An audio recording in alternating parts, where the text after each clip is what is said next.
Hello and welcome back to my 7-part series explaining the adapted to flee famine hypothesis.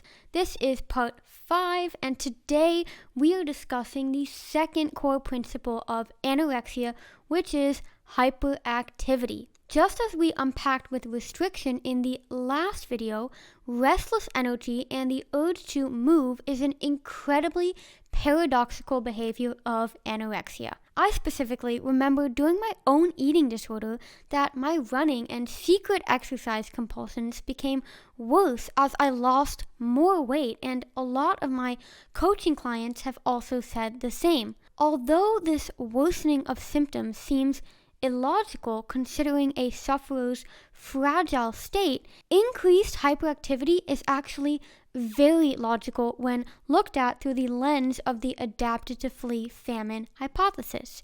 Be sure to like, subscribe, and continue watching to figure out why that is.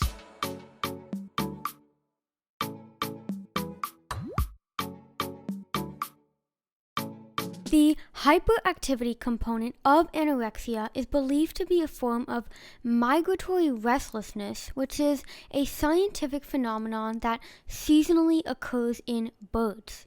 In the context of an adaptation to flee famine, the increased urge to move makes a lot of sense. It prompts migration and thus increases the likelihood of arrival in the abundant lands. Perhaps one of the most fascinating observations when it comes to animal models of anorexia is that laboratory rats will die of self-starvation when given restricted access to food along with a running wheel. In normal circumstances, lab rats run less than 1 kilometer per day and are given ad lib, which means unlimited access to food. When the rat's mealtime is restricted to 1 hour a day and are given the option to run in a wheel, however, they will run up to 20 kilometers per day. These emaciated rats can maintain this extraordinary activity for up to 90 days, and as their weight decreases, their hyperactivity increases in a linear fashion.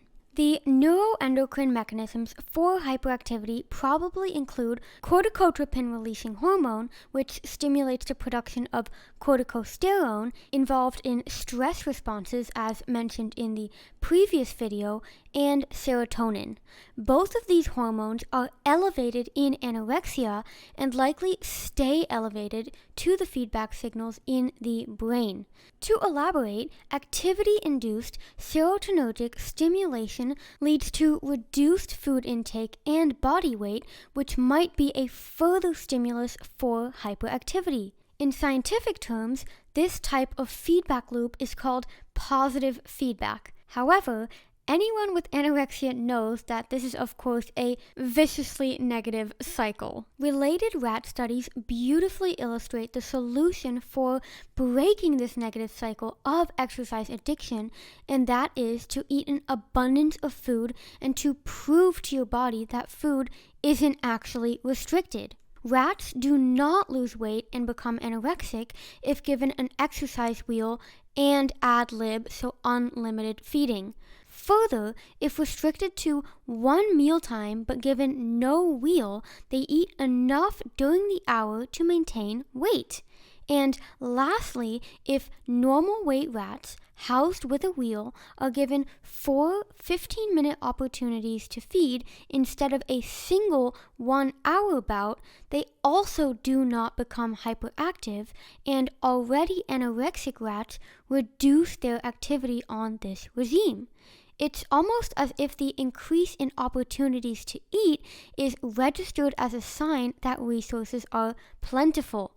Again, beautifully illustrates why it is so important to eat consistently throughout the day in recovery. And that is a wrap for part 5 in my Adapted to Flee Famine series, explaining the biological reason for hyperactivity in anorexia. If you made it to the end of this video, please give it a big thumbs up if you are watching on YouTube, and be sure to subscribe wherever you are watching or listening.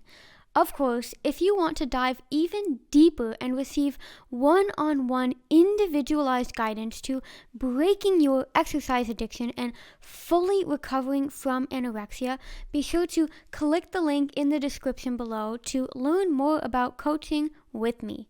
I'll see you in the next video, in which I'll be explaining the third core symptom of anorexia. Bye-bye now!